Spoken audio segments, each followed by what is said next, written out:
എന്റെ ഭർത്താവിനെ കൂടാതെയുള്ള സന്തോഷമോ സ്വർഗീയ സുഖാനുഭവങ്ങൾ പോലുമോ ഞാൻ കാക്ഷിക്കുന്നില്ല. അദ്ദേഹത്തെ കൂടാതെ എനിക്ക് ജീവിക്കുവാൻ സാധിക്കുന്നതല്ല എന്ന് സാവിത്രി പറഞ്ഞു. ഇത് കേട്ട യമൻ എന്നാൽ അങ്ങനെ തന്നെ ആകട്ടെ എന്ന് പറഞ്ഞ് സത്യവാന്റെ ജീവനെ ബന്ധിച്ചിരുന്ന കെട്ടഴിച്ചു. ഹേ ഭാഗ്യവതിയും ഭർത്തൃഭക്തിയുമായ സതീരത്നമേ, ഭവതിയുടെ ഭർത്താവിനെ ഞാനിതാ മോചിപ്പിച്ചിരിക്കുന്നു. വിജയം കൈവരട്ടെ എന്ന് അനുഗ്രഹിച്ചു. ഇങ്ങനെ സാവിത്രി തന്റെ സാമർഥ്യം കൊണ്ട് തന്റെ ഭർത്താവിനെ രക്ഷിച്ച് ഭാഗ്യത്തിലേക്ക് നയിച്ചു. നീ ഇതിങ്ങനെ ഓടിച്ചു വായിക്കുന്നല്ലോ, ഇതിന് മുൻപ് ഇത് വായിച്ചിട്ടുണ്ടോ? വായിക്കുന്നു, പക്ഷെ മനസ്സിലാവുന്നുണ്ടോ? പഠിച്ചപ്പോൾ മനസ്സിലായില്ലായിരുന്നു. ചാരിത്രം നഷ്ടപ്പെട്ടു പോയതിനു ശേഷമാണ് ചാരിത്രശുദ്ധിയെപ്പറ്റി ശരിക്കും മനസ്സിലായത്. കാശും പണവും ആവശ്യത്തിനുണ്ടായിരുന്നെങ്കിൽ ചാരിത്രം മാത്രമല്ല എന്ത് വേണമെങ്കിലും സുരക്ഷിതമാക്കാമായിരുന്നു. എന്താ ചിരിക്കുന്നത്? പണക്കാരെല്ലാം ചാരിത്രശുദ്ധിയുള്ളവരാണെന്നാണോ നിന്റെ വിചാരം? പിന്നെ എന്റെ ഒരു അനുഭവം പറയാം. കണ്ടമാനം പണമുള്ളൊരു പണക്കാരൻ, എന്തോ പൂർവ്വവിരോധമായിരിക്കാം, അടിച്ച് സൂപ്പാക്കണമെന്ന് പറഞ്ഞ് വേറെ ഒരു പണക്കാരൻ 1000 രൂപ എന്റെ കയ്യിലെടുത്തിരുന്നു. ഞാൻ അയാളുടെ ബംഗ്ലാവിലെത്തുന്നു.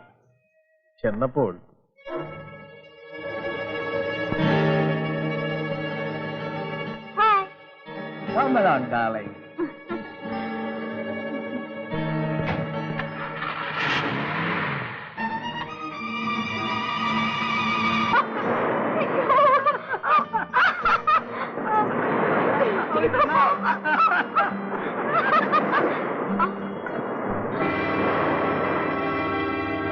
രാജശേഖരൻ മുതലാളി, തനിക്ക് ഞാനൊരു സമ്മാനം കൊണ്ട് വന്നിരിക്കുകയാണ്.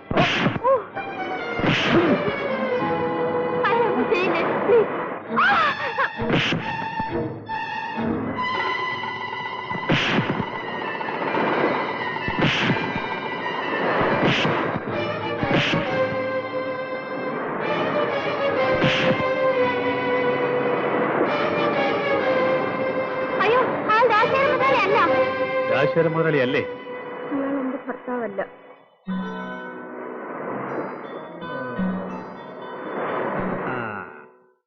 അപ്പോൾ ഇത് പുറത്തറിയാൻ പാടില്ല അല്ലേ?